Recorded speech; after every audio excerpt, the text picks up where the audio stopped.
our phones. Oh, on your phones? Yeah. Oh, boy.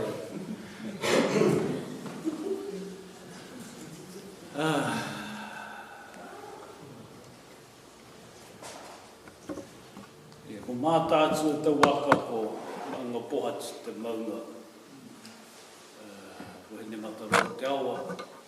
Ko teira hia ngā maunga kōrero o roto te rohe o Ruatoki, tipua kei au i roto i e rā. I e o tātou mātua tūpuna i te Waikaukau, o rātou Waikaukau.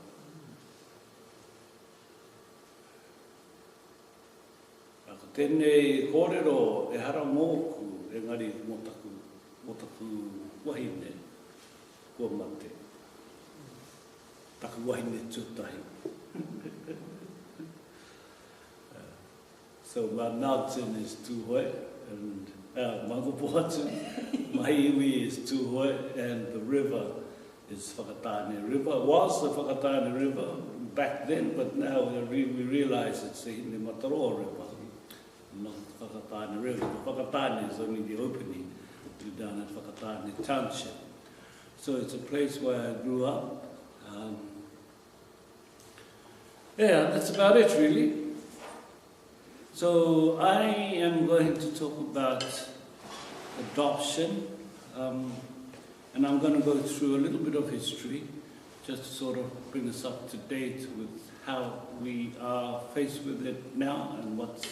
I haven't got the latest things on the government. I'm hoping somebody will bring that up later on. But from the beginning of time, of course, in Aotearoa, they had the custom, our mātua tūpuna had the custom of the children in their homes of whanaungatanga, of kin other than their own birth parents, the tomaiti whāngai. So that was the beginning.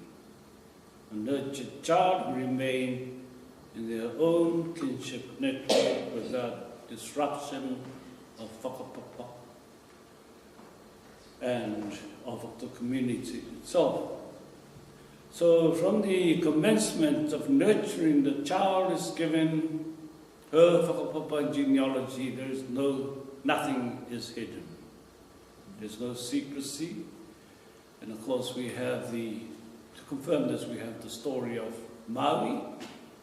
We all know that, who was prematurely born and tossed into the sea by his mother for dead, but he was rescued and raised by his grandfather Ranginui.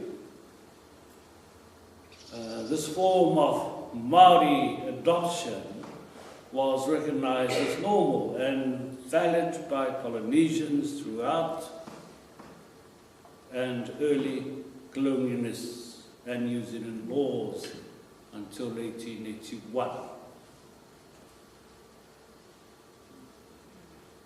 New Zealand in 1881 became the first country in the British Empire to make a legal adoption possible when it passed the Adoption Act.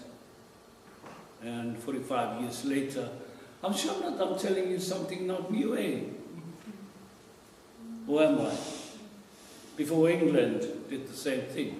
They always seem to be behind time. Even in rugby.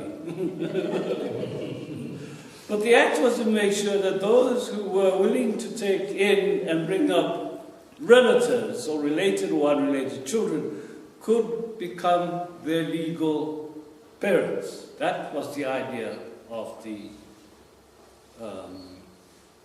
act then. And the population in 1881 in New Zealand was round about 400,000 Pakeha, including Chinese, by the way. Māori was about 40,000.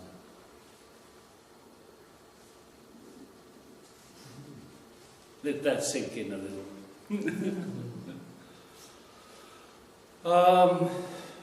So by 1990 or 1900, the turn of the century, an obelisk was donated by Sir John Campbell in memorial of a dying race, the Māori, and was erected on One Tree Hill. Now, we heard about the fun on that hill. And it was regarded by many European New Zealanders as a very impressive memorial, most fitting symbol to penetrate or to perpetuate a noble race of people soon to become like the more extinct. So first there were a few adoptions, especially of babies. Older children were more useful though for domestic and other labour work. And of course no secrecy was involved. And the, what do you call it, the colonial lists were quite open that they wanted some people to look after their houses. Sort of trying to bring back from England what they had there and create another one here in New Zealand. So by 1901, the legal adoption was developed as a means of safeguarding the status quo, identity and inheritance rights of children brought up other than their birth parents. And this became necessary to confirm the arrangements by order of the native land court for succession to land to be recognized. And it was during the second half of the 19th century, land held by Māori under communal title, that's still tribal, had been halved from 8.8 million hectares to 4.4.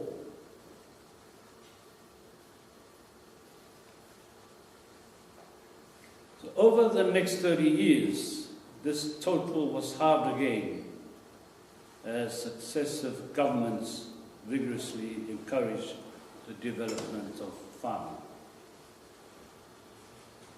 And that, of course, included Apira Tangata and his scheme share throughout the west, the Ngāti and Bay of Plenty. And my father was part of that, looking after scheme share to make sure that everybody in Grafiki got manure and posts for their fences.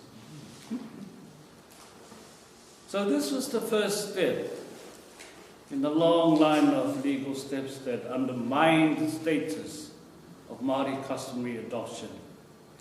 Until the Second World War, it was seen as right for mothers to keep illegitimate children as a public punishment and a warning to others not to follow suit. And in 1909, there were major changes to the bill to prevent Māori adopting Pakeha children, because it was so hard for single mothers to earn a living. Many illegitimate children, that's what they were called in those days, living in a way considered Māori, was not proper for Pakeha children. And so they had these industrial schools established and developed to help the poor and the neglected. Delinquent teenagers were supposed to be separated. They're supposed to have another building altogether. It didn't actually happen that way until much later on.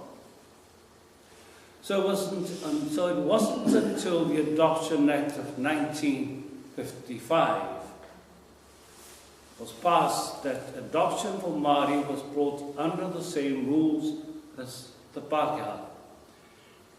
However, being treated the same as non-Māori meant that many adopted Māori children lost knowledge of their whakapapa and, of course, their culture.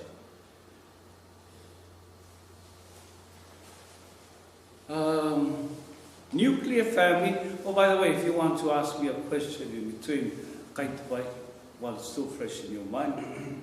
Nuclear family, which consists of parents and children, was the norm for Pakeha, and the only civilized form of what a true family really ought to be was the single Pakeha woman. The husband and wife and their immediate family. The Pakeha women did not feel guilty as they were not judged by Māori to be illegitimate. Ko karo ki pēra te Māori. Kare te Māori te tiro ana ki te rāhua o te tangata. Having a child is a very natural thing rather than sort of put in a, what do you call it, on the mother or the father, if she knows who the father is. After the Second World War, the Child Welfare Department and private agencies saw adoption of their children as the best solution for single mothers and even for some separated women. They said that most unmarried mothers were not bad or immoral, but nice girls who had made a mistake and deserved a second chance. Married couples without children were encouraged to adopt, and unmarried mothers were seen as selfish if they did not give their children the opportunity of becoming into a normal family life by adoption. Didn't have much of a choice, did you? In 1915, there was a move towards what is known as, most of us know, what is closed adoption. In other words, restricted access to records and information, secret. Don't let anything out. Māori were exempted mainly because from the land court, but that was only through the Māori land court. It remained open and published in Māori Gazette and New Zealand Gazette. So that was where it was still open, but not in the Pakeha section. And so by the time the 1955 Adoption Act, which of course is the main one for us, was administered by the magistrates' courts, except if you were half caste or more, or if you're Māori or more than half caste. And many Māori continued with informal arrangements at the risk of having the child removed from their community. The policy of rejecting Māori beliefs and practices and a policy of assimilation came into law. It was part of the institutional racism that already existed in the schools at the time. And birth parents could no longer claim their child at a later time. Children cannot be raised outside a real family, that is the husband and wife situation. And there was also the stigma of legitimacy regarded as a pōrero. This was heartbreaking and intolerable for Māori.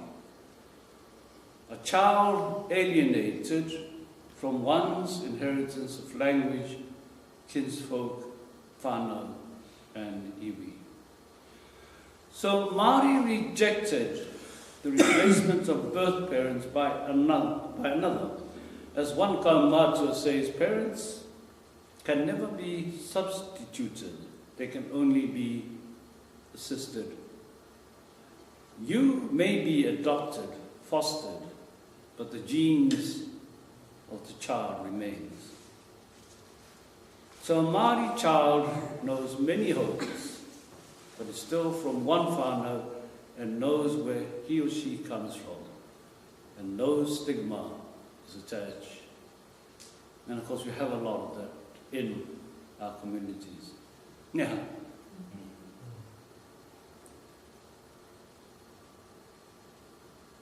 After 1962, that's back in the 90s, now we're going to jump into the 1962s, the all adoptions went through the magistrate's court, where hearings were closed and nothing was published. And one law for all, the Māori MPs objected strongly and refusal to grant adoptions by aunties, uncles or grandparents. And those two closely related and young Pakeha couples received praise for adopting Māori babies as a sign of a caring race.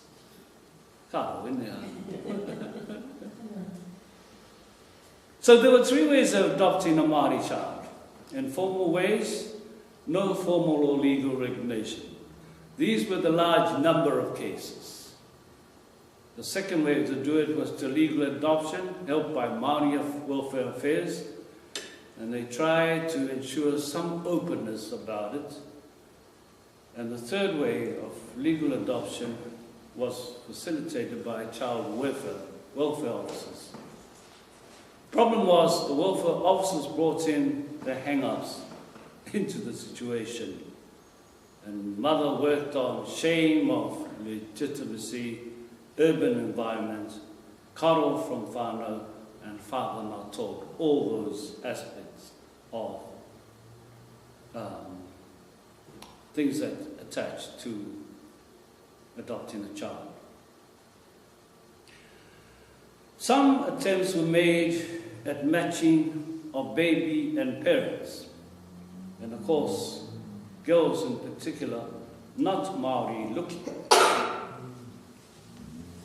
In other words, more Pakeha, were easy to place.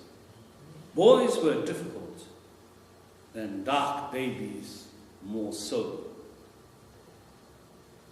So I think I'm very lucky. I had a mother who loved me. Otherwise I wouldn't have been adopted. It was this period, 91, that I met my first wife, Cherry Mary Murta. I was a country boy, as I've already pointed out, from Rātoki, trying my hand out in the city of Hamilton, working as a retailer in Woolworths shop in the menswear department.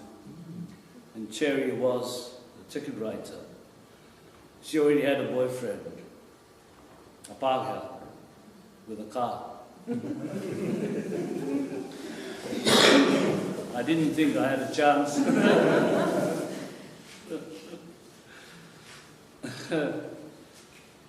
But mind you, I wasn't even looking at the time. I didn't even have a bike. And then one evening she came up and said, "I've dropped my boyfriend." And as Howard Morrison said back then, she cocked an eye at me and I cocked an eye back. Still there, cock-eyed.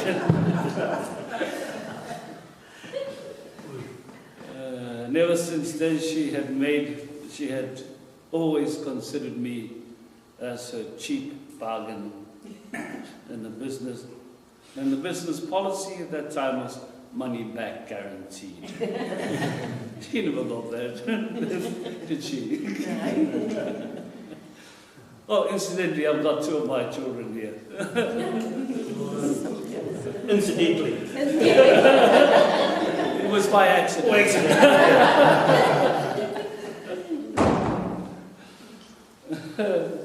And it was during our period of courting that I discovered her to be a Māori adopted by a Pakeha family with an Irish background.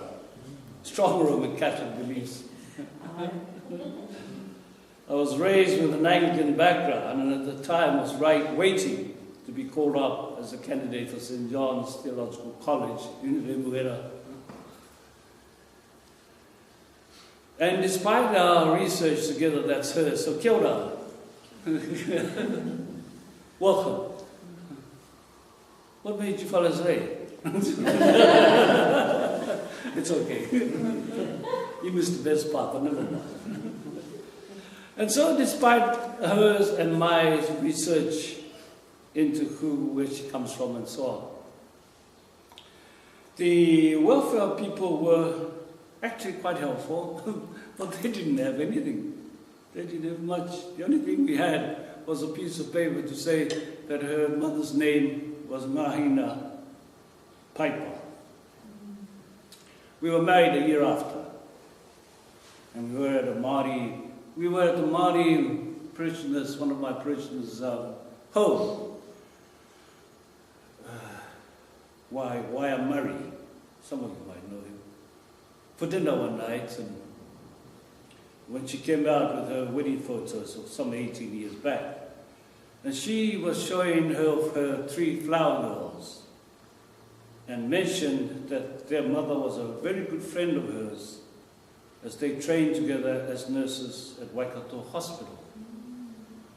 But she died not long after giving birth to her 3 beautiful daughters, and that her name was Mrs. Dixon, Ngahina Dixon ni Ngahina Paipa. We have found Cherry's mother, and we visited her grave in Hamilton. So we got in touch with the 3 girls. By this time they were all married and had their own families, but they had never got in touch with their mother's family, and more or less had abandoned their tikanga, their culture, heritage, except for one of the mohos, or one of the sons, had taken an interest in his whakapapa and his family, and later had passed it on to us as his gift from our grandmother on Cherry's side. So by 1970s, adoption and fostering of children, the welfare department had by this time relaxed their rules a little, which enabled contact to be made between foster parents and families. It was at this stage also that my wife and I, because of our situation, where I was away from home for some weekends, and with her and a young family at home, we decided to sort of look at the possibility of having a young female as a maid for her, and for the 4 kids, the youngest as a baby, and that one sitting over there. So we rang the welfare department, who came to check us out and see whether we fit the bill for the fostering of government property. We passed the test, and we got our girl, all of 16 years. We were not given the full history of the girl until we got her. We knew she came from a big family of 9, and that she was from Ngāti Haua in Morrinsville, and that the mother had died at a party from overdose of too much alcohol, and her father had left the family, who were now in the hands of the welfare department, all 9 of them. I was familiar with the people there at Ngāti Haua, as I had worked there for a year or 2. Our welfare girl arrived, all with her tattoos, smoke, and attitude. No way was she going to allow a Bible-bashing family to tell her what to do.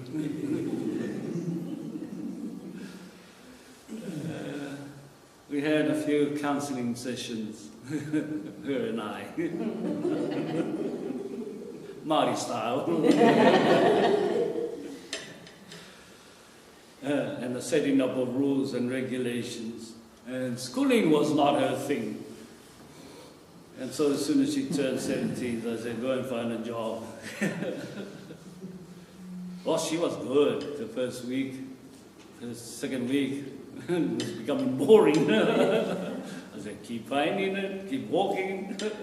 She did. She did. By the end of the year, we presented her as a debutante to Bishop Holland and the Diocese of Waikato at a church ball with 10 to 20 other girls. 1 year after that, she met a wonderful guy, married him, and now her great grandparents and making me feel older.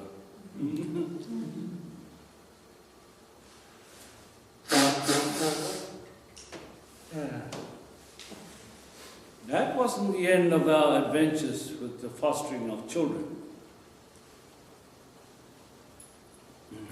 We heard a report of a young Māori offender who was at loose, and the welfare people were looking for him. A week later, we ended up with Retsy's, with our girl's younger brother. He too had an attitude that he owns the world, or the world owns him something without any responsibilities. But it took me and a court judge to convince him otherwise. But he came clean and eventually joined the army, and he's now a father and a part-time priest in Hastings. He said, I asked him, what do you want to become a priest for? Oh, somebody got to follow your footsteps. I said, you're an idiot.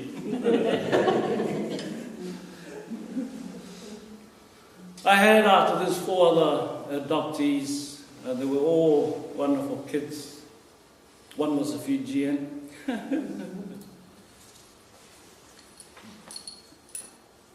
By 1985, Adult Adoptions Information Act came in, which enabled contact to be made between birth mothers and their children under limited circumstances, which makes it quite difficult for Māori mothers. And babies remain lost to their whānau and iwi. There was also a stranger adoption. You know that one? Kia ora, Siko.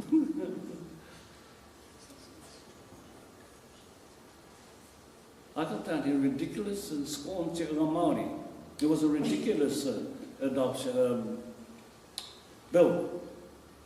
It refused to recognise and acknowledge the responsibility and the rights of whānau, hapu and iwi with respect to their most treasured taonga, the child, the mokopuna. Too long assimilation within this country has had free reign, and their law has always dominated tikanga Māori. And the attitude of there is the only one way, the Pakeha way, is predominant in all our societies. Indigenous and other ways of life are in danger of being assimilated and lost altogether. The challenge for tikanga Māori, that's for us, is to face these strange adoption acts and seek ways to help these assimilationists, past, present and future, understand that tikanga Māori recognises the intrinsic value of both man, woman and child. The whānau is encompassed within the framework of whanaungatanga, whanakitanga and tinorangatirotanga. So close stranger adoption, John Rangiho likened it to a child at sea to be rescued. If possible, to be rescued, if possible. He had the story of Maui in mind, where the grandfather was able to rescue him and give him his whakapapa, and he was able to reclaim his identity. Oh, by the way, this other boy that we adopted asked if he could change his name to mine. And I said, you can do that, but you lose out on your other one. So you stay with the other one. So you and I can share whatever Waikato gets from them.